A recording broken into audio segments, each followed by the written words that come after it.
Olá, pessoal, bom dia para vocês. São 7 horas em ponto. Hoje é dia 16 de abril. É quarta-feira de uma semana curta, né? Amanhã, quinta, nós vamos sextar aqui, né? O último dia da semana, e vamos sair de feriado na sexta-feira, feriado da Páscoa, voltando só na terça-feira. Mas hoje tem muita notícia para vocês aqui no Desperta. E, enfim, os assuntos do dia estão girando em torno dos mesmos eixos de sempre, né? A anistia, agora o Hugo Mota resolveu emitir sinais dúbios sobre a posição dele. Antes dizia que não ia ter de jeito nenhum aprovação de anistia, que isso estava fora do radar, mas ontem ele deu uma tuitada que colocou todo mundo mais ou menos em polvorosa, né? Porque ele foi dúbio, não se sabe agora. Diz que quem vai resolver as matérias que têm que ser discutidas em plenário é o Colégio de Líderes, né? Enquanto isso, lá no restante do planeta Terra, continuam repercutindo as supertarifas da guerra pessoal do senhor Donald Trump, né? A China anunciou um crescimento no primeiro trimestre espetacular, 5,4%, né? Quer dizer, o consumidor chinês reagiu, está comprando, as indústrias estão produzindo, mas o futuro é incerto. E aqui no Brasil, os jornalões começam a especular com relação ao equilíbrio fiscal em 2026 e 2027, já que não há o que falar sobre 2025. Então, são esses aí os eixos em torno dos quais o nosso noticiário vai girar hoje, né? E eu quero, como faço todo dia, antes de começar, bater um papinho aqui com o Alex sobre o futebol de ontem, porque ontem foi dia da mulherada, né, Alex? Bom dia para você. Ontem a mulher... E as mulheradas do Palmeiras ainda por cima, hein? O que houve com... Panuso, bom dia, Alex. Chat, como vocês estão? Tudo bem? Tudo bom, Alex. Ontem a gente teve a quinta rodada do Brasileirão Feminino e o Palmeiras, querendo ou não, goleou de 5-2 o Flamengo fora de casa. E também tivemos o jogo entre Fluminense e Corinthians no Brasileirão Feminino. Foi dois jogões. Eu achei o Palmeiras e Flamengo e vi os gols. Foi algo incrível. O futebol feminino está em crescente e é muito bom ver também o apoio que está começando a ter no futebol feminino, no futebol brasileiro e no sul-americano também. Mas será que esse apoio se reflete também na mídia? A mídia está dando espaço para a mulherada? Porque o futebol feminino brasileiro é muito melhor do que o masculino faz muito tempo, né, Alex? Sim, a mulherada brilha, mais enquanto os homens só passam vergonha, né? Sim. E a seleção feminina dá mais alegria que a masculina há muito tempo. Mas e por que não tem a expressão que deveria, hein? Então, por que o futebol feminino não tem? Falta muito a mídia, a rede social, dar mais espaço ao futebol feminino, como dá em relação ao futebol masculino. Então vamos ver aí, ó, porque afinal de contas o esporte é o esporte, né? A torcida da gente é pela legenda, pelo emblema, pelo time, pelo lado simbólico que a gente está. Não entendo realmente por que mulheres do Brasil são depreciadas do esporte quando elas jogam muito melhor do que os homens, né? Mas na televisão você vai ver lá, não tem campeonato, só uma final de campeonato, uma Copa do Mundo, uma Olimpíada, porque no restante é homem, homem, homem. É um clube do bolinho o futebol no Brasil, né? Isso mesmo. Mais alguma coisa, Alex? Então, ontem a gente teve no Campeonato Brasileiro Masculino o início da quadra rotada. O Ceará ganhou de 2-1 do Vasco. E hoje a gente tem Internacional e Palmeiras, que é um jogo que vai chamar muita atenção de mim por conta do Verdão. E esperar que a gente tire essa invencibilidade do Internacional, que é o último invicto mundial em 2025. Muito bom. Você está contente, né? Foi quanto? 5-2? 5-2 contra o Flamengo, o futebol feminino do Palmeiras. Goleadaça, hein? Goleada. Tá bom, Alex. Beleza. Muito obrigado, viu? A gente volta a falar sobre outros assuntos ao longo do programa aqui com o meu querido Alex, meu companheiro aqui desses começos de manhã, né? E vou começar já mostrando para vocês os destaques aqui na capa do nosso site, no site do ICL. Aliás, me confirma daqui a pouco, Alex, quando ficar pronta aquela sonora lá, se está tudo certo lá com o nosso editor, com o Henrique, tá? Aqui eu também quero dar bom dia aqui, porque é outro madrugador, né? Vamos ver aqui as manchetes no nosso site, no site do ICL, é icl.com.br, iclnoticias.com.br. Como eu falo todo dia de manhã, habitue-se a ver esse site aqui, porque aqui está a síntese de tudo que você precisa saber para começar bem o seu dia. O que não está aqui, por enquanto, é o futebol, né, que eu e o Alex discutimos aqui durante 2 minutinhos do começo do programa, todo santo dia. Então, a manchete principal no nosso site: PT e PSOL tentam um acordo para livrar Glauber Braga, mas o Centrão resiste. Integrante do Conselho admite desconforto com a pena dura de cassação diante de outros exemplos que aconteceram com a casa. Sim, porque por agressão a colegas, por agressão a transeuntes, a cidadãos que visitam o Congresso, nunca houve na história uma cassação, né? O que estão fazendo com Glauber Braga é uma baita de uma sacanagem.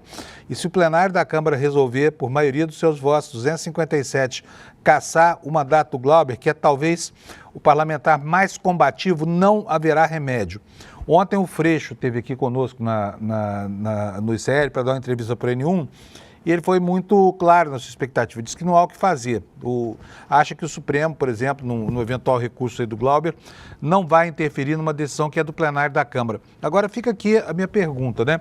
O Glauber Braga, sem falar da qualidade do mandato parlamentar dele, mas ele teve 78 mil votos. E aí? E o plenário da Câmara e o Conselho de Ética, por uma birra, podem cassar a vontade de 78 mil eleitores, mas eles não falam sempre assim que é a vontade soberana do povo que tem que estabelecer, né, o comportamento das instâncias de correição da Câmara, e agora estão fazendo tudo ao contrário. Estão fazendo uma verdadeira vindita com esse parlamentar. Eu fico aqui pasmo de ver a cara de pau dessa gente condenar o Glauber Braga porque deu um chute no traseiro de um pentelho do MBL que foi lá para encher o saco dele. Olha, se fosse comigo, teria sido muito pior essa coisa, sabe? Porque agredir a mãe, que está doente, no leito de um hospital, né? Acamada, esperando a hora de encerrar a sua jornada nesse planeta aqui, e ter que aguentar esse tipo de provocação é o fim do mundo, sabe? Acho que tem um caso de humanidade. Mas na hora de estabelecer, né, entre os colegas essa compreensão para a necessidade de se tratar humanamente o assunto, não tem disposição nenhuma lá na Câmara, né? Então é uma pena. Vamos ver o que diz aqui a matéria que está em destaque aqui na primeirona do ICL, no alto da primeira página. Alto da primeira página é uma metáfora que a gente usa, né? Então vai lá, PT e PSOL tentam acordo para livrar o Glauber Braga, só que o Centrão está muito resistente. Quem é o Centrão? Dá os nomes aos bois. O Centrão se chama Arthur Lira. É ele, é com ele a encrenca, tá? É ele quem está direcionando a vontade parlamentar nesse caso. Por quê? Porque o Glauber foi um crítico atroz a ele e ele não suporta a liberdade de expressão, como de resto ninguém dessa direita horrorosa no Brasil. Vou ler para vocês aqui um trechinho do que vai no nosso destaque, é uma matéria da Folha Press, que diz o seguinte: integrantes do PSOL e do PT estão tentando costurar um acordo para evitar a cassação do mandato do deputado federal Glauber Braga, do PSOL do Rio de Janeiro. Só que eles estão esbarrando na resistência de integrantes do Centrão, que é o grupo hoje majoritário na casa. O Conselho de Ética da Câmara dos Deputados recomendou no dia 9, por 13 votos a 5, com a vergonha, né? Eu chamo o Conselho de Ética de Tribunal do Crime, porque não é possível uma cena de execução sumária de um parlamentar combativo como o Glauber Braga. Mas tudo bem, 3 a 5, né? Foi determinado, foi indicada a perda do mandato, e nessa mesma data o Glauber Braga iniciou uma greve de fome lá nas dependências da Câmara. Segundo os assessores dele, o Glauber está ingerindo só água, soro e bebidas isotônicas, Gatorade, né? O deputado e aliados improvisaram um colchão ao lado da mesa da coordenação do plenário 5 da Câmara, que é a sala onde o Conselho de Ética recomendou a cassação dele. E nos últimos dias, deputados do PSOL e do PT começaram a tentar, junto a outros congressistas, né, manter o mandato do parlamentar do PSOL. A ideia seria aprovar, segundo a matéria, em plenário, uma punição mais branda, já que, segundo fontes com quem eu falei lá em Brasília, dizem que realmente não é possível você tomar uma atitude que abra espaço para a possibilidade de agressão em plenários, que isso está errado. Só que, olha, o sujeito... Vamos fazer uma comparação tosca aqui, tá bom? O sujeito cometeu um delito menor. Tirou a carteira do bolso de alguém, pickpocket. O que vai acontecer com esse cara? Vai ser condenado à pena de morte? Não. Ele vai ser condenado a uma pena leve, talvez prestar serviços comunitários. Vai passar aí algum tempo em prisão domiciliar, mas, sabe, executar o sujeito, executar o mandato é de uma gravidade gigante. E aí não há complacência. Ao mesmo tempo, esses parlamentares do Centrão ficam articulando com os bolsonaristas raiz anistia porque acham que as penas do Supremo são muito rigorosas. Como é que pode? Cadê a moralidade dessa decisão? Onde é que está a moral dessa história toda? Sabe, para uns vale tão pouco, para outros vale tanto? É um absurdo completo. Mas vamos seguir aqui. Cabe ao plenário da Câmara decidir se segue ou não a recomendação do Conselho de Ética, ainda sem data definida. A votação é aberta, nominal, vai se dar pela maioria absoluta. Significa que vão ser necessários 257 parlamentares votando pela cassação, né? Entre os 513 votos disponíveis lá no Congresso. Um precedente criado na gestão do Arthur Lira autoriza a votação de uma emenda antes da análise da recomendação do Conselho, o que em tese permite a votação de uma punição mais branda, mas isso vai depender da vontade dos algozes, né? E aí prossegue a nossa matéria. Mesmo diante dessa possibilidade, não há até hoje um sentimento majoritário do plenário para livrar o Glauber. Isso porque o deputado tem um perfil beligerante, já fez diversos ataques ao Centrão e mantém pouca relação com os congressistas de outros partidos, né? Então, é uma situação ruim, porque em Brasília você pode ser amigão, bonachão, pode participar da patota, das rodinhas, mas você não pode ter uma atitude crítica, porque isso fere os bris do Congresso Nacional e eles que tanto falam em liberdade de expressão não suportam manifestações, né, nem manifestações minimamente humanas, como foi essa do Glauber. Afinal de contas, não estou defendendo a agressão, tá? Acho que não pode ter mesmo. Mas será que precisava mais do que, por exemplo, uma censura por escrito? 3 dias de suspensão, alguma coisa assim? Caçar o mandato é um exagero incrível. Caçar 78 mil eleitores, a vontade de 78 mil eleitores do Rio de Janeiro, é uma atrocidade gigante, né? Deputados também se queixam, diz a nossa reportagem, da sua postura durante a tramitação do caso no Conselho de Ética. Apesar disso, um integrante do Conselho diz, sob reserva, que há um certo desconforto com a pena dura da cassação, diante de outros exemplos que ocorreram na casa e que não resultaram em perda do mandato. Olha, gente, o Chiquinho Brazão, assassino da Marielle, é deputado até hoje, né? A Carla Zambelli, que está aí já com a sua condenação marcada pelo Supremo Tribunal Federal, é deputada ainda. O que ela fez? Ela saiu perseguindo um sujeito com arma na mão em São Paulo, em pleno dia de eleição, dia em que o porte de arma é proibido, e eles continuam lá no Congresso, em Brasília, né? Enfim, só que esses exemplos não funcionam em Brasília. Não adianta você argumentar, mas tem esses dois antes do Glauber que fizeram coisas muito mais... Porque o raciocínio não é esse, eles são de um pragmatismo impressionante. O que eles querem é poupar os companheiros e sacrificar aqueles que representam uma pedra no seu sapato. Aí diz a nossa reportagem aqui, prosseguindo com o texto, que essa negociação seria feita nos bastidores, a negociação entre PT, PSOL e Centrão, para não gerar ruído, e que o governo tem pisado em ovos devido ao risco de se indispor com importantes líderes dos partidos aliados. O presidente da Câmara está no exterior e só deve entabular essas conversas na semana que vem. Segundo o aliado de Mota, seria um grande erro do Executivo se envolver nessa discussão, já que isso poderia ser entendido como uma interferência nas prerrogativas dos parlamentares. O mesmo se aplica ao Judiciário. Publicamente, a galera do Palácio do Planalto tem afirmado que esse é um assunto interno da Câmara. E aí é o seguinte, a gente sabe que nos últimos dias aconteceu lá um movimento, Gleisi Hoffmann, Lindbergh, na tentativa de reverter essa disposição do plenário, andaram conversando com deputados lá, e isso acabou vindo para as manchetes de jornais com uma pressão do governo, o governo pressiona e tudo mais. É um movimento normal de pressão, só que o governo entrou tarde no assunto, né, gente? Se tivesse começado essa articulação antes do Sóstenes Cavalcante ter conseguido 262 assinaturas, se não tivesse cochilado no ponto da liderança do governo, seria sim possível exercer uma pressão que impedisse a apresentação do requerimento de urgência para a tramitação do processo de cassação do Glauber, né? Bom, nesta terça-feira, ontem, o líder do governo na Câmara, José Guimarães, foi às redes sociais e defendeu o mandato de Glauber. Outro petista na linha de frente é o líder da bancada do PT, o Lindbergh, lá do Rio de Janeiro, Lindbergh Farias. Abre aspas aqui para ele. Tenho esperança, acredito que algum tipo de acordo possa ser costurado para que esse processo seja suspenso por um período para facilitar o diálogo e a negociação. Espero que a chegada da Semana Santa ajude a construir uma saída. Então está aqui o primeiro destaque do site do ICL para você. vamos ver aqui agora o restante da... Isso foi para mim ou para todo mundo, Alex? Só para mim. Aqui eu e o Alex tem uma linha direta aqui. A gente fala segredos terríveis aqui durante a transmissão do programa, viu, gente? O que pode ser dito publicamente, ele fala para vocês também, tá? Conta para eles, Alex, o que você falou para mim. Eu falei que tem a sonora que ele solicitou. É uma entrevistazinha que eu vou rodar daqui a pouco. Eu pedi para cortar e ela ficou pronta. Ele está me avisando. Gente, olha só. O que está acontecendo aqui em São Paulo? Vou dizer para vocês. O segundo destaque aqui do site do ICL, antes de ler a notícia para vocês, quero contar. Outro dia um amigo meu chamado Olímpio me liga, foi meu colega na faculdade de jornalismo, um amigo querido, me liga e fala: Fábio, alguma coisa está acontecendo lá na zona sul de São Paulo, lá perto da represa da Guarapiranga.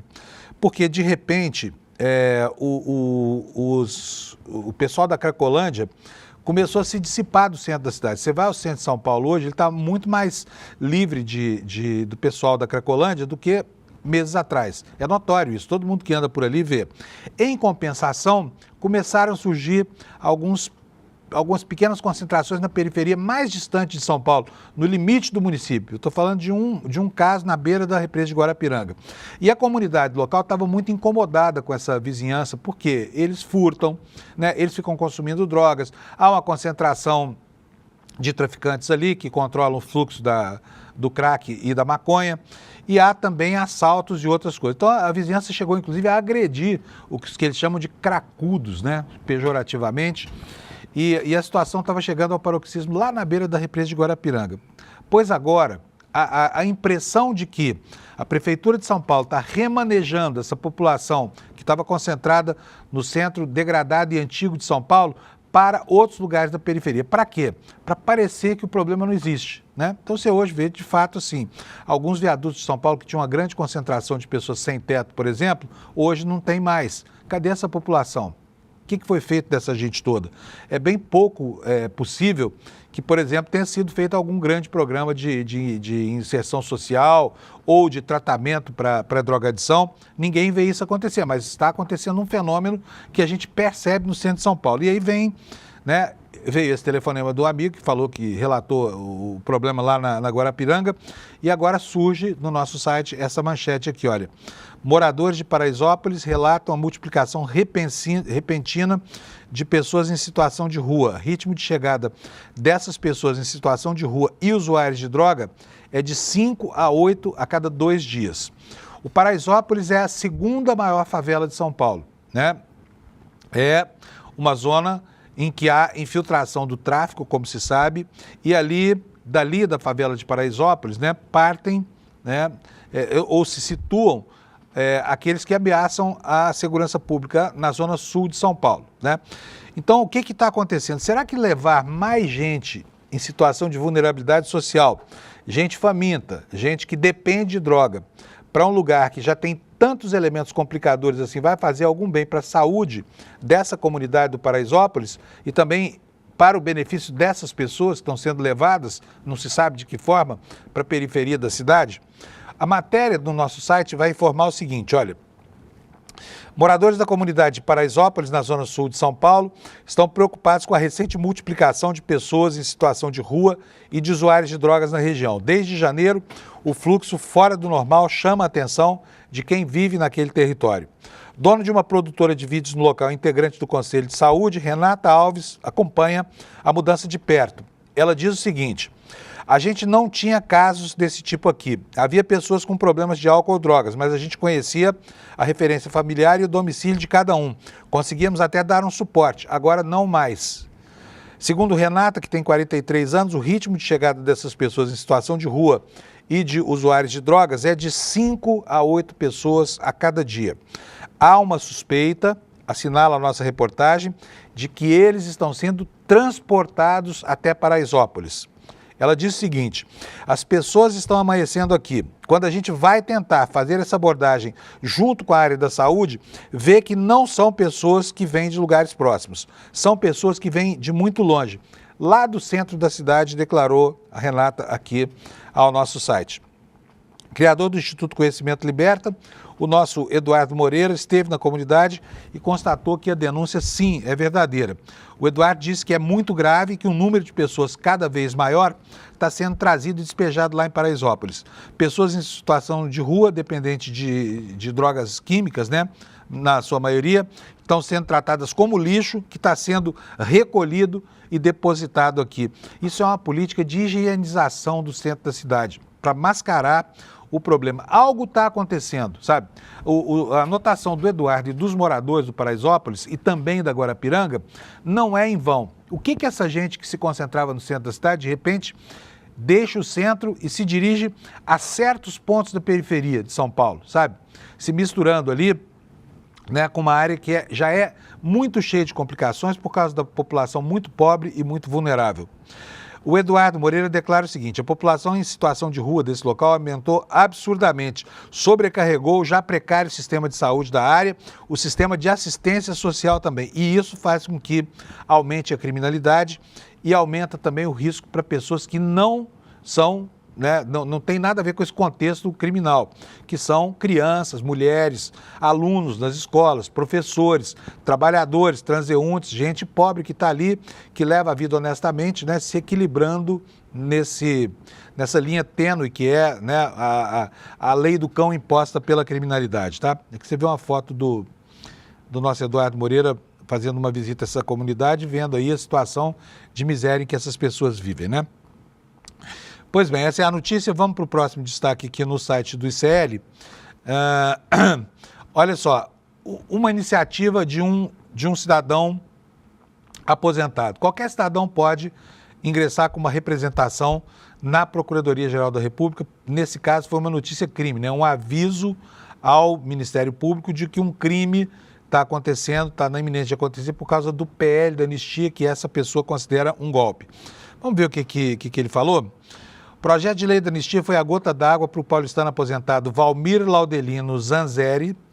Ele decidiu, por conta própria, apresentar uma notícia-crime à Procuradoria-Geral da República contra todos os mais de 200 deputados que assinaram o pedido de urgência para a tramitação do PL da anistia, protocolado esta semana na mesa da Câmara dos Deputados. Ele afirma nesse processo o seguinte: fica bem claro que tais deputados não são solidários, não são só solidários, mas também apoiadores dos atos ocorridos no dia 8 de janeiro. É o que ele argumenta nesse arrazoado que ele apresentou à PGR.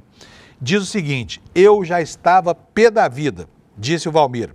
Ele acompanha a política de perto, diz que está sempre brigando para ver se as coisas melhoram no Brasil.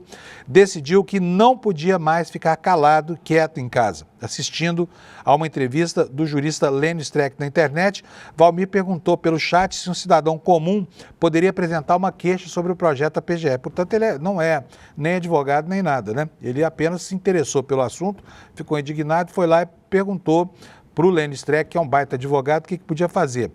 E aí ele respondeu, ele riu e disse: pode. E o Laudelino não perdeu tempo, foi logo preparar o documento, apresentado em seguida à Procuradoria-Geral na segunda-feira, no dia 14, mesmo dia em que o Sóstenes Cavalcante protocolou o pedido lá com as mais de 260 assinaturas. E no dia seguinte ele recebeu uma resposta da PGR avisando que a notícia crime havia sido recebida. Esse e-mail também continha o número de protocolo para que pudesse acompanhar a tramitação. Então, está feita a primeira iniciativa, né, contra esse terrível PL da anistia, feita por um morador, por uma pessoa qualquer, né?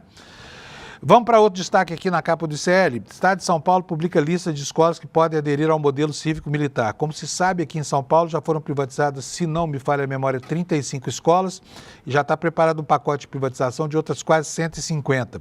E agora vem aí as escolas cívico-militar, que são uma legião do sistema educacional, não só por submeter crianças, né, ao rito militar, mas principalmente porque elas custam muito mais caro do que o ensino numa escola convencional. Então elas criam uma desigualdade, um degrau aí entre alunos de escolas cívico-militares e alunos das outras escolas mantidas pelo poder público.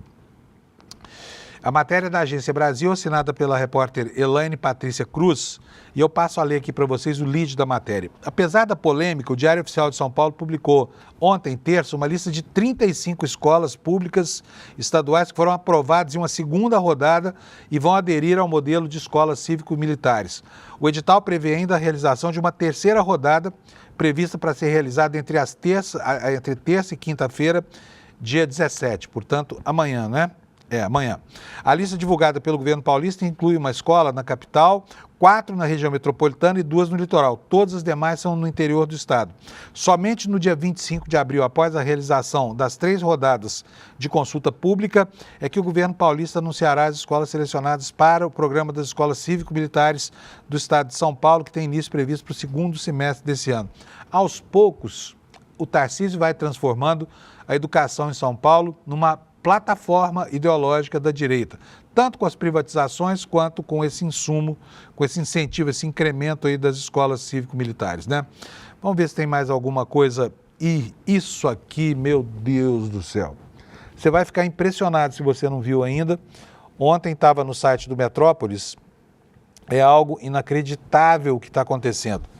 Olha, todo santo dia a gente chama atenção para o fato de que existe uma nazificação de certos segmentos da sociedade brasileira.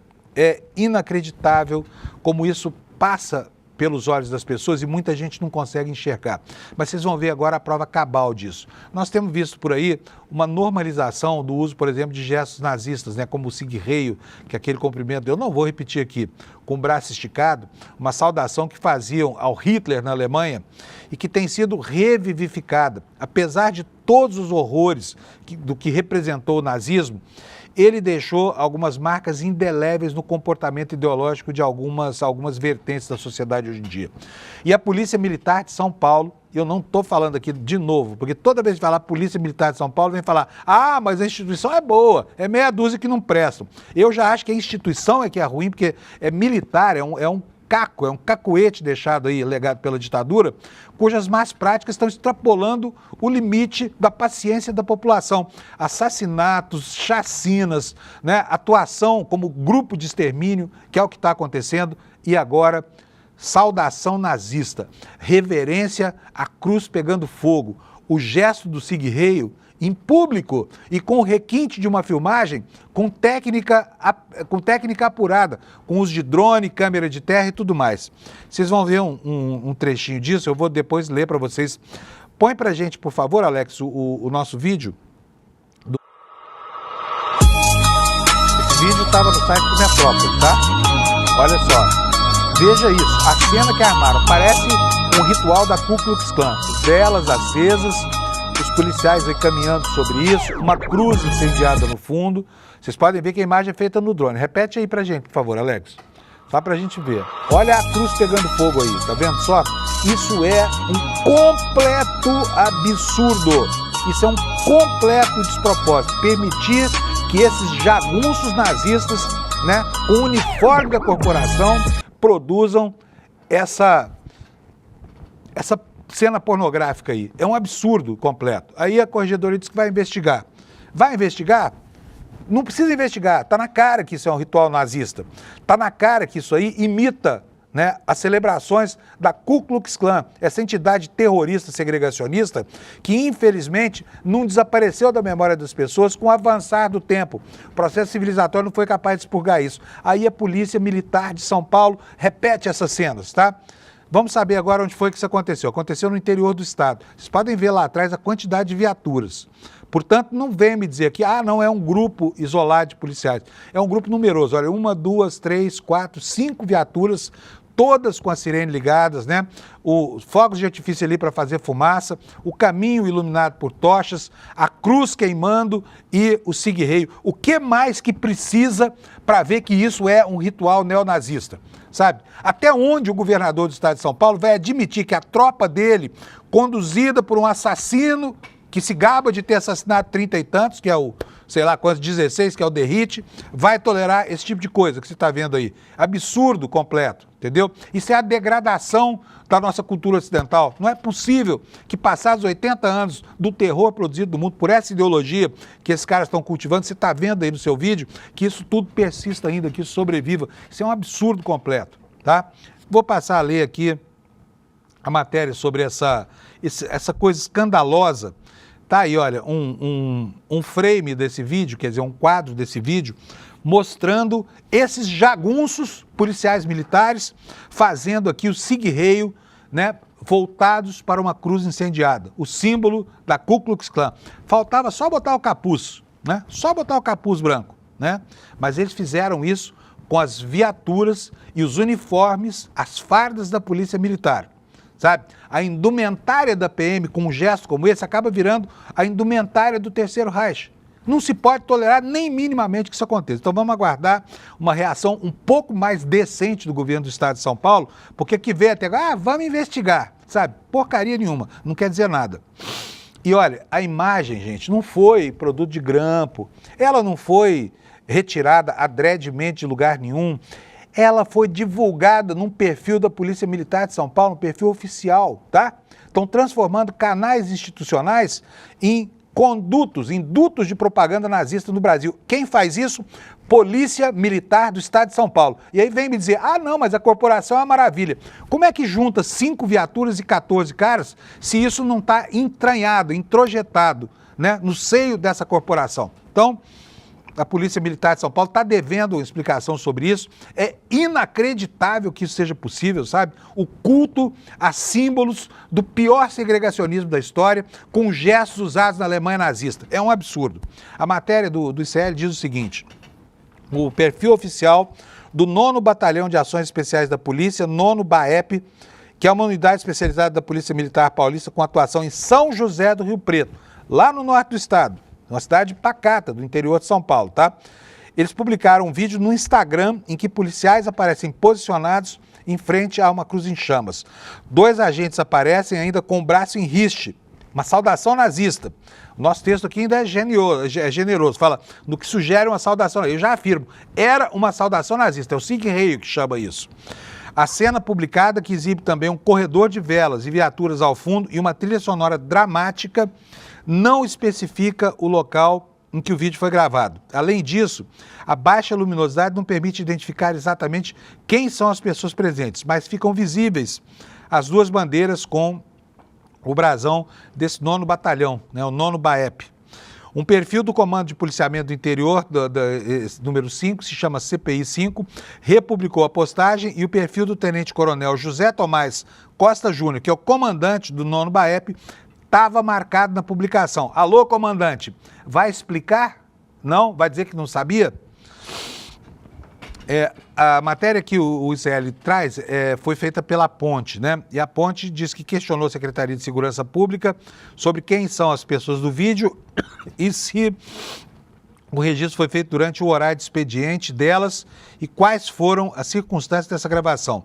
Perguntou também se entende que o braço em riste e a cruz em chamas podem ser compreendidos respectivamente como alusivos à saudação romana utilizada por neonazistas, como eu disse, o sigue-reio, ou a cerimônia de queima da cruz criada pela Ku Klux Klan e repetida pelos supremacistas brancos, né? Aqui nós temos o vídeo que você pode ver, se quiser pode até baixar aqui na nossa página, tá no nosso YouTube esse vídeo horroroso aí.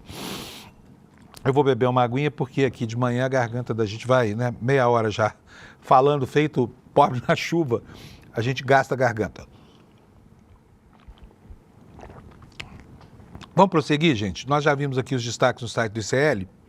Quero olhar com vocês um pouco das manchetes internacionais antes da gente voltar a falar sobre o assunto. Deixa eu só tirar o áudio aqui do computador, porque senão você não vai ouvir nada. Vamos começar pelo The New York Times, e aqui na capa do New York Times tem uma informação bastante interessante sobre algo que parece um paradoxo, né? Enquanto o mundo inteiro está preocupado com o reflexo recessivo provocado pela guerra comercial que o Trump deflagrou, lá na China, olha só, o PIB cresceu, e cresceu bastante no primeiro trimestre, 5,4%, tá? A gente está habituado com esses números chineses aí, a gente vê que eles não pararam de acontecer ainda, né?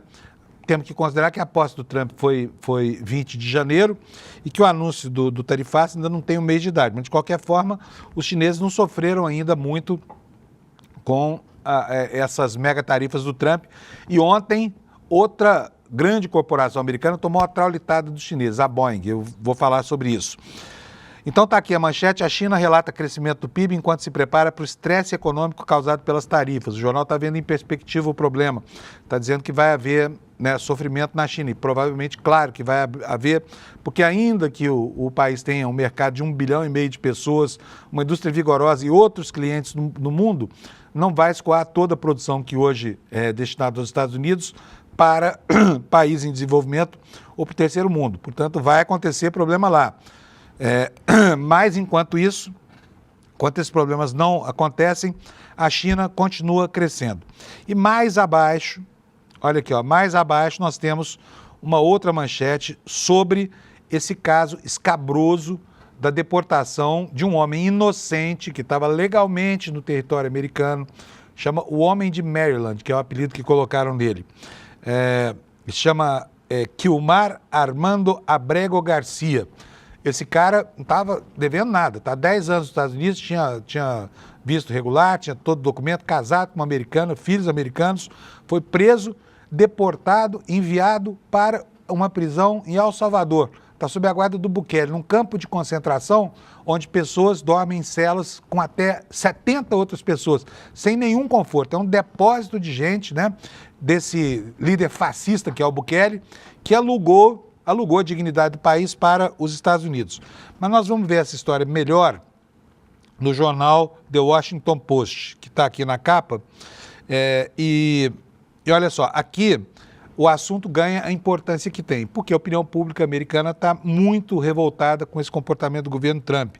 O Departamento de Justiça, diz a manchete principal do jornal, foi obrigado a deve fornecer detalhes sobre as tentativas de retorno do homem deportado ilegalmente, diz um juiz.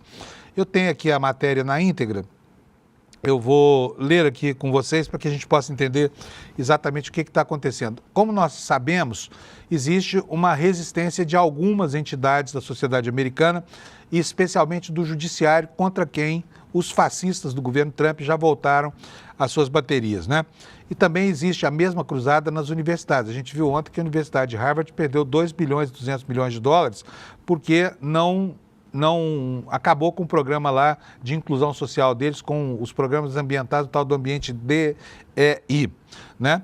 E agora a justiça começa a resistir às tentativas do Trump de subverter a ordem constitucional americana, mas a Casa Branca resiste a todas as tentativas de se estabelecer uma mínima ordem de acordo com aquilo que era o ambiente cultural dos Estados Unidos, né? A matéria diz que o Departamento de Justiça, então, agora está obrigado a fornecer detalhes sobre as tentativas de retorno daquele homem que foi deportado ilegalmente. Ordem que exigirá registros e respostas juramentadas de funcionários do governo Trump e aumenta o impasse legal no caso desse senhor Abrego Garcia. O que a matéria diz?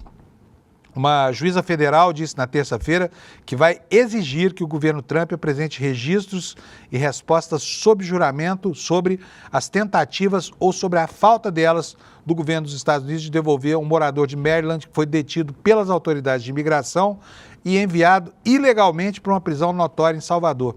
Você vai se lembrar, se você não assistiu ontem o nosso programa aqui inteiro, nós tratamos desse caso porque o Bukele esteve com o Trump na Casa Branca anteontem, e os dois protagonizaram uma cena dantesca, né? Uma ópera bufa ali de crueldades, porque disseram às gargalhadas que, enfim, que não podiam fazer nada para devolver a sua vida corriqueira esse homem que foi preso ilegalmente, deportado ilegalmente e que está sendo mantido encarcerado num campo de concentração também ilegalmente. A decisão de obrigar o governo dos Estados Unidos, pelo menos a informar o que está fazendo, foi de uma juíza distrital, ela se chama Paula Schines, que deixou em aberto a possibilidade de uma sentença de desacato contra o governo Trump, porque essa é certamente, né, é a marca de um impasse jurídico lá na Casa Branca. O caso tem implicações abrangentes, com advogados do Departamento de Justiça argumentando que essa juíza não tem autoridade para forçá-los a condenar o governo salvadorenho a promover o retorno de Quilmar Abrego Garcia aos Estados Unidos. Mas, gente, bastava um pedido do Trump. Bukele, estou te pagando 6 milhões de dólares por mês por aquele campo de concentração, manda de volta esse sujeito. Mas o ódio contra o imigrante é tão grande que ainda que os que estão em situação regular lá, eles estão sofrendo amargamente. Consequências no campo econômico agora. Ontem o governo da China mandou cancelar todas as encomendas feitas à Boeing nos Estados Unidos. A aviação chinesa havia comprado cerca de 180 aviões, né? E todas as encomendas que já haviam sido feitas agora passam a ficar sujeitos a uma autorização do governo da China. É uma pancada na Boeing, porque isso vai, com certeza, né, afetar drasticamente lá o funcionamento, o planejamento da empresa, mas pode ser bom para o Brasil, né? Não se sabe a consequência que terá dentro da China, porque uma boa parte, talvez a maior parte dos aviões que vão lá, foi fabricada pela Boeing. Mas os aviões brasileiros são bastante bem recebidos ali, e embora nós não tenhamos aqui na Embraer modelos muito grandes, nós já temos aqui o suficiente para promover uma boa aviação regional de grande porte, com aviões testados e aprovados no mundo inteiro, inclusive lá nos Estados Unidos. Então pode ser que, em perspectiva, isso seja bom para as autoridades brasileiras. Então a ação da Embraer sobe, a ação da Boeing cai e fica aquele sobe e desce do mercado e todo mundo confuso com relação ao que fazer com investimentos. Ontem aqui no ICL nós tivemos o Investidor Mestre 2.0 feito pelo Eduardo Moreira. É uma aula que ele dá aqui e este ano ele falou nesse evento sobre a necessidade de se precaver contra esses fluxos aí especulativos do mercado financeiro e contra a loucura. E tem uma coisa que ele chamou a atenção e eu queria mostrar para você, que é o seguinte: as corretoras, né, estão promovendo aí aplicações de day trade, que são o quê? Ações de compra e venda muito rápidas na internet, que duram aí apenas algumas horas para aproveitar o fluxo do sobe e desce das ações. Ocorre que muita gente acha que vai ganhar dinheiro com isso, porque, não, estou comprando na baixa. Outro dia o Eduardo lembrou para a gente aqui que uma ação que, por exemplo, hipoteticamente caiu 90%. Vamos supor, uma ação custava 100 dólares, caiu 90%, foi para 10 dólares. Ela não cai só mais 10%, ela pode cair mais 90%. Então, ela de 100 passou para 10, caiu mais 90%, de 10 passa para $1. E assim pode continuar depreciando o valor do capital. E depois, para voltar o valor anterior, é muito mais complicado. Porque, por exemplo, algo que perdeu 80% do valor, repara bem, a ação custava 10, tá? Passou a custar 2, né? Então ela caiu 80%. Se ela subir 100%, para quanto ela vai? Ela vai para 4. Ela não volta para 100.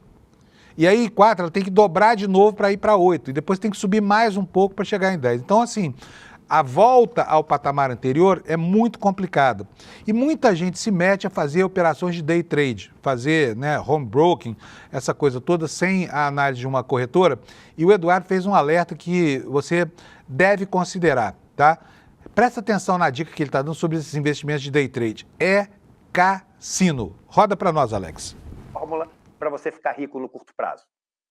Não existe. Esquece. O que existe são apostas de risco enorme. Então, você pode querer ficar rico no curto prazo apostando dinheiro numa bet. Vai ser, enfim, um dos milhões que estão perdendo tudo aí com as bets. Você pode tentar ganhar dinheiro, muito dinheiro no curto prazo, caindo num papo de um corretor ou corretora teu, dizendo que tem ali um investimento que vai ganhar não sei quantos % ao mês. Mentira! Eu estou te falando. Você vê o seguinte, eu falo isso há anos, em todos os vídeos que estão publicados até hoje. Nunca apareceu ninguém para me desmentir ou para me processar. Nunca. Por quê? Porque não tem nenhuma maneira de ficar rico da noite para o dia. Não tem. E todas essas que aparecem são mentira. Quando eu falava, aí quando começou o negócio de criptomoeda, etc., começou a aparecer um monte de empresa inventando as maluquices, assim. Eu conversava 10 minutos com um cara no telefone, que meus amigos pediam para entrar na reunião com eles, Era uma maluqueira, assim, era uma picaretagem sem limite, dizendo que o cara fazia empréstimos e tinha um modelo que ele desenvolveu com não sei quem, que era da NASA, que comprava na baixa, vendia na alta, e era uma tecnologia proprietária e prometia 6% ao mês, 10% ao mês. Eu falava, eu tenho certeza que isso é golpe e eu tenho certeza que você vai perder todo o seu dinheiro. Eu só não sei se vai ser daqui a 1 mês ou daqui a 5 anos, mas você vai perder porque isso é mentira. E as pessoas ficavam bravas comigo. O que aconteceu? Invariavelmente, todos eram golpes. Não existe, no curto prazo, uma maneira de você ficar rico. Dá para ganhar um dinheirinho? Você acertou uma aposta ali, comprei uma ação hoje que vai subir, você faz um day trade. Day trade é comprar e vender a ação no mesmo dia. As coisas ficam oscilando de preço, tem gente que compra e vende ele no mesmo dia. Pois é. Esse, gente, foi só um dos conselhos do Eduardo Moreira. O Eduardo Moreira é um sujeito que nasce no mercado financeiro, ele foi banqueiro, entende profundamente do conhecimento dessas engrenagens e acredite, sabe, vai se meter com investimento de day trade, vai perder dinheiro. Vocês ouviram ele falar aí, olha, 97% ficam pobres, tá? Na ambição de ficar ricos, né? O mercado, que é muito mais esperto do que o investidor individual, aquele que não está acostumado com os movimentos especulativos e vai acabar tragando. É a história do lobo comendo a ovelhinha, entendeu? A ovelhinha, nesse caso, se apresenta, né, na boca do lobo porque acha que vai fazer algo que todo mundo, né, que se julga esperto, diz que vai dar conta de fazer, mas day trade é risco absoluto. O Eduardo falou, presta atenção, quer investir bem seu dinheiro, aposta numa ação de uma companhia que seja viável e tenha tempo e paciência, porque é o tempo que faz amadurecer os investimentos. É essa a fundamentação, por exemplo, da poupança de boa parte dos investidores americanos, tá? O pessoal está me cobrando a meteorologia aqui, vou falar, gente, aqui, ó, meteorologia para o Brasil hoje, bota no ar aí para nós, Alex, por favor.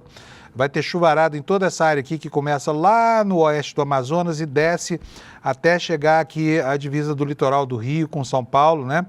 E vai chegar muito próximo aqui da capital paulista, né? Então nós vamos ter chuvas torrenciais. Eu vou rapidamente aqui, porque o nosso tempo hoje está passando com uma velocidade, não está dando para nada. Nesse outro mapa que você vai ver aí, está a previsão do tempo para o Brasil. É nessa área mais verde escura chove mais, nas amarelas chove menos, então nós teremos aqui o Nordeste, principalmente o litoral com tempo bom, nublado apenas, e o litoral de todo o Sudeste, exceto a divisa do litoral, a chamada Serra da Chuva, lá na divisa do litoral de São Paulo com o Rio de Janeiro, é que vai ter aí uma grande pluviosidade, isso pode chegar até a cidade de São Paulo. Vamos para as temperaturas?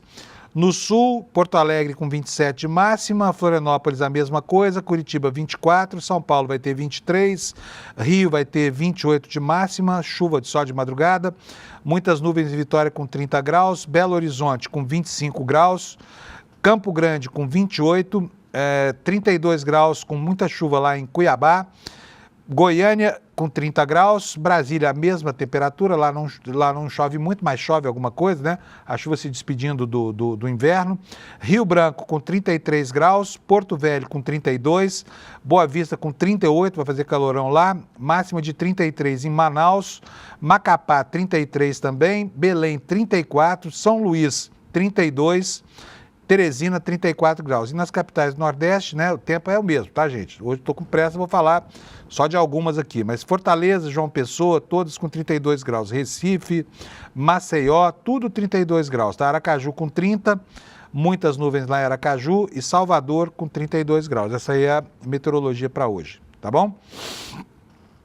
Bom, nós já vimos aqui o Eduardo Moreira, já vimos isso tudo, vamos continuar o noticiário aqui. Nós temos, na seara policial, nós temos também notícias terríveis aqui hoje para começar o dia, né? Lá no Rio de Janeiro, o que aconteceu? Ladeira dos Tabajaras. Gente, olha só a manchete do jornal O Globo. Mortes em operação desta terça-feira na Ladeira dos Tabajaras equivalem a 4 anos de homicídios em confrontos com a polícia em Copacabana. Para vocês terem uma ideia do desnível, né, da atuação da Polícia Militar, do nível de violência empregado contra as comunidades, mata-se num único bairro, né, numa única ladeira dos Tabajaras, a mesma coisa que a polícia matou em 4 anos em Copacabana. Vamos ler a matéria do Globo. As 5 mortes na Ladeira dos Tabajaras durante uma operação da Coordenadoria de Operações e Recursos Especiais chamada CORE nesta terça-feira, equivalem à soma de 4 anos. Tudo que aconteceu de 2001 a 2024 em homicídios em confrontos com a polícia na área do 19º BPM, o Batalhão de Copacabana, responsável pelos bairros de Copacabana e do Leme. Segundo os dados do Instituto de Segurança Pública, o ISP, no primeiro bimestre não houve mortes em ações policiais naquela área, que é a chamada AISP, Área Integrada de Segurança Pública. AISP 19. O último registro do tipo havia sido em abril do ano passado. Em 2023, não houve nenhuma morte em confronto nessa área especial de número 9. Na série histórica iniciada em 2003, o ano com mais mortes na área foi 2008, com 17 vítimas. Na média, entre 2003 e 2024, houve por ano 5 mortos em ações da polícia. Em janeiro e fevereiro deste ano, olha, é uma carnificina, não é não?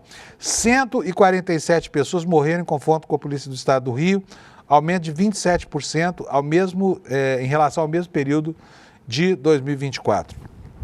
E aqui o Jornal o Globo publica fotos dessa operação lá na ladeira dos Tabajaras, né? E uma operação que é descrita assim nessa reportagem. O objetivo foi cumprir mandado de prisão contra os envolvidos na morte de Marquine, que é marido da juíza Tula Correia de Melo. Então, mandado de prisão contra a morte de um figurão, que é marido de uma juíza. O caso ocorreu no último dia 30, na Serra da Grota Funda. Durante a manhã foi registrado um intenso tiroteio na comunidade, o que levou pânico às ruas do bairro e também de Botafogo. E com a movimentação intensa de policiais no local, veículos chegaram a trafegar pela contramão na Rua Real Grandeza, em Botafogo, na zona sul do Rio. E além disso, uma outra rua, Pinheiro Guimarães, no mesmo bairro, precisou ser interditada. Nas redes sociais, os moradores ficaram assustados quando perceberam um helicóptero da Polícia Civil sobrevoando a região, o que é sempre um alerta de mau agouro, né? Antes de terminar, gente, vamos falar aqui sobre o que está acontecendo lá na Câmara dos Deputados. Eu vou dar rapidamente aqui uma notícia. Já foi estabelecido que o salário mínimo sobe em 2026, o valor já tá estabelecido, vai para R$ 1.630, proposta do presidente Lula, né? O Minha Casa Minha Vida agora passa a atender a classe média, financiando imóveis de até R$ 500 mil, para quem tem renda de até 12 mil. E nós temos aqui uma outra matéria sobre o Hugo Mota, é isso que eu quero falar com vocês, olha, sobre a questão da dubiedade do Hugo Mota em face desse projeto da anistia, porque ele fez compromisso com todo mundo. Falou para o governo e para o PT, para o pessoal, que não ia ter projeto de anistia, não ia botar para andar, e agora está mudando de discurso. O que a revista Fórum está assinalando aqui? O presidente da Câmara marcou posição nas últimas semanas, dizendo que o perdão aos golpistas criminosos não iria caminhar na casa. Disse isso textualmente. Só que ontem ele mudou, fazendo uma postagem que colocou todo mundo em alerta, né? E aqui a revista Fórum diz o seguinte: olha, o clima e o tempo na Câmara dos Deputados andam tão imprevisíveis, mudando de forma tão repentina, quanto numa ilhota oceana perdida em pleno Atlântico. Em determinado momento, há uma certeza de que o projeto da lei da anistia aos golpistas não será pautado pelo Hugo Mota. Mas passam-se alguns minutos e a coisa toda muda. O que aconteceu de ontem para hoje, para que a revista Fórum fizesse essa anotação? Esse tweet aqui, olha, do Hugo Mota. O que ele falou? Leia junto comigo aqui, por favor. Democracia é discutir com o colégio de líderes as pautas que devem avançar. Em uma democracia, ninguém tem o direito de decidir nada sozinho. É preciso também ter responsabilidade com o cargo que ocupamos, pensando no que cada pauta significa para as instituições e para toda a população brasileira. Tá bom. O que ele quer dizer quando afirma aqui que ninguém tem o direito de decidir sozinho? Ele está dizendo com todas as letras que vai submeter a decisão de colocar para andar ou não esse projeto, que já tem o número protocolar de assinaturas no requerimento de urgência, para andar. É o que ele está dizendo aqui. Ou, se não está dizendo, está assustando as pessoas com essa possibilidade aí. É preciso lembrar aqui que, como disseram alguns líderes do campo progressista, por exemplo, Lindbergh, o pedido de urgência não significa muita coisa, mas a pressão no colégio de líderes pode fazer com que o presidente burle uma fila natural que existe e que tem 2.200 e tantos projetos com requerimento de urgência já aprovados. Então, o Hugo Mota, se quiser, pode colocar no rabo dessa fila. Não, tudo bem, aprovar aí o requerimento de urgência, vamos, respeitando a fila, colocar em votação. Aí tem que votar os 2.000 e tantos projetos que estão com pedido de urgência na frente desse aí. O que será que vai acontecer? Essa é a grande surpresa, né? O suspense que está sendo armado aí, porque, enfim, não se sabe se o Hugo Mota está nas mãos dele. Está nas mãos dele dizer o que é que vai acontecer com esse assunto. Tá bom? Então vamos ficar bem atentos aqui, porque hoje nós devemos ter aqui algum posicionamento esclarecedor, porque ontem foi dia de confundir, né, Hugo Mota? Hoje vai ser dia de esclarecer. O que você vai fazer, afinal de contas? Porque a decisão depende dele, né? Nós vimos aí que ao longo das eras, muita gente teve a atitude que se esperava de um líder político de fato e botou na gaveta projetos, centenas de projetos, por exemplo, que não tinham nenhum sentido contra o Lula, contra o Bolsonaro, contra um monte de gente. Ficaram lá engavetados porque o presidente da Câmara não botava para andar.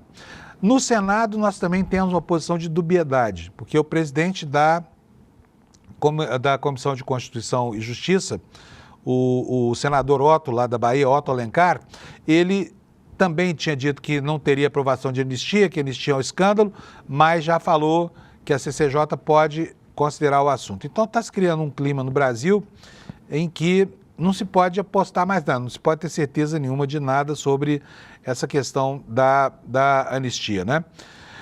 Então é isso, estamos na mão de Hugo Mota, vamos saber dele o que quer dizer hoje, está jogando aqui, fazendo da sua dubiedade, dos paradoxos inerentes à sua função aqui, uma carta de suspense para o Brasil, que logo terá que ser lida na sua integralidade, né? No Conselho, na reunião dos partidos lá na Câmara, no chamado Colégio de Líderes, onde cada partido tem um voto, né? É um voto por partido, não é proporcional. Vamos ver como é que vai ser o encaminhamento dele lá. Mas está se criando um clima que possivelmente vai levar à aprovação, pelo menos do requerimento de urgência, né? O que vai acontecer hoje vai depender, o que vai depender a partir daí vai depender simplesmente da vontade do Hugo Mota. Antes de terminar, tem muita gente esperando a chance na classe média brasileira de ter um financiamento aprovado. Eu quero falar para vocês sobre essas mudanças no Minha Casa Minha Vida. Está aqui, olha, as novas faixas de renda na matéria do valor e os limites de financiamento. Famílias urbanas que ganham entre 8 mil e 12 mil vão participar desse programa habitacional, que deve, eu já antecipo aqui, beneficiar cerca de 120 mil pessoas, né? São imóveis mais caros e o mercado imobiliário recebeu isso aqui, mas comemorando, né? O Minha Casa Minha Vida ganhou uma nova faixa de renda, teve outras 3 atualizadas e o teto dos imóveis financiados pelo programa habitacional sobe de 350 mil para 500 mil reais. Mudança aprovada na última terça-feira por uma deliberação do Conselho Curador do FGTS. Para viabilizar esse plano, o governo vai destinar 15 bilhões do Fundo Social, que é composto por recursos de royalties do petróleo, para o programa habitacional. E aqui vem as faixas, né? Na faixa 1, o valor limite da faixa era de R$ 2.640, agora sobe para R$ 2.830. Na 2, a renda familiar passa de R$ 4.400 para R$ 4.700. Na 3, o limite da faixa de renda era de R$ 8.000, agora fica em R$ 8.600. E na faixa 4, o limite dessa nova faixa é esse novo limite, renda de até R$ 12 mil. E os imóveis vão exigir o seguinte, olha, eu não vou detalhar isso aqui, você olha aqui, está no site do Valor, está também no nosso site do ICL, se você quiser ver, porque acabou o tempo. O pessoal está me perguntando aqui como é que faz para assistir a aula magna do Eduardo. Então, se você não pôde ver ontem, se você esqueceu, alguma coisa assim, é super simples, tá? É só ir aqui no despertaicl.com.br aqui, tá? E deixa lá seu e-mail, aí você pode assistir a aula. O replay está no ar, a aula pode ser vista a qualquer momento e vale super a pena. Se você não viu, não perca, porque se você tem poupança, se você investe em renda variável, se você está transacionando com títulos do governo, você precisa estar atualizado sobre a perspectiva dos seus investimentos e, principalmente, evitar engodos que estão sendo oferecidos por corretoras, nem sempre muito éticas, tá? Para enganar as pessoas, tá bom? Então, despertaicl.com.br, vai lá e faz sua inscrição agora, vai começar o N1, daqui até o N1 você abre outra aba no seu navegador, põe lá despertaicl.com.br. Se tiver no seu telefone celular, você faz o seguinte, você aponta ele para o QR Code naquela tela e vai cair nesse mesmo link, tá? Assiste essa aula, vale super a pena, tá? Estou falando para você porque é a sensação que eu tive, é uma aula super boa, tranquila, engraçada, divertida e muito, muito útil. despertaicl.com.br. Assim eu me despeço de vocês hoje, amanhã estou de volta aqui. Amanhã sextou mais cedo essa semana, estou animadaço aqui pro feriado, mas até lá nós temos que vencer o dia de hoje, mais de amanhã. Então, bom dia para vocês, né? Juízo, porém não muito, só o necessário, e a gente se vê aqui às 7 horas da manhã de amanhã. Tchau, obrigado pela audiência.